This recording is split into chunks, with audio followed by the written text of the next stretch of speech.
Magandang araw, Pilipinas! Ito ang Valiente News hatid sa inyo ng Office of the Vice President.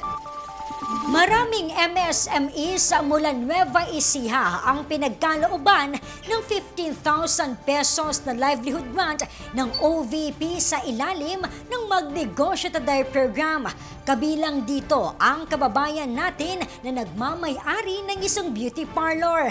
Ang kanyang kwento, tunghayan natin sa ulat ni Brian Latasa. Di naging madali ang pinagdaanan ni J.R. Zuniga ng Nueva Ecija nang magtayo siya ng sariling beauty parlor at dahil bago pa lamang sa industriya, aminado siyang matumal ang kanyang kliyente at kulang ang kanyang paunang puhunan. Ngunit dahil sa pinagsamang pagsisikap, tiyaga at diskarte ay unti-unti nang nakilala ngayon ang beauty parlor ni J.R. sa kanilang komunidad. Yung struggle, syempre po, wala pa pong masyadong client, tapos maliit lang po yung pwesto, hindi pa siya ganun dahil maliit pa nga lang po yung puhunan. Na-invest ko po dun sa shop po na yun. Yun, mahirap po, syempre magpapakilala ka pa lang po magpapakilala ka sa mga client, ganyan. Ikwinento rin sa amin ni JR na malaking tulong sa paglago ng kanyang kabuhayan ang Magnegosyo Today program ng tanggapan ng pangalawang Pangulo na isa sa mga flagship programs ni Vice President Inday Sara Duterte. 15,000 pesos na karagdagang puhunan kasi ang ipinagkaloob sa kanya ng tanggapan.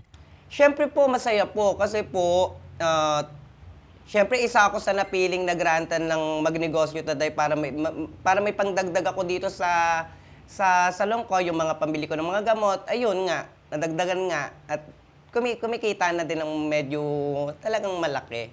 Naging daan ito upang makabili siya ng iba't ibang kagamitan tulad na lamang ng Ayun, nagdagdag ako ng mga gamot para sa mga other services na kailangan i-offer sa mga customer, tapos yung mga plancha, tapos yung ibang mga gamit na kailangan ko dito, ganun.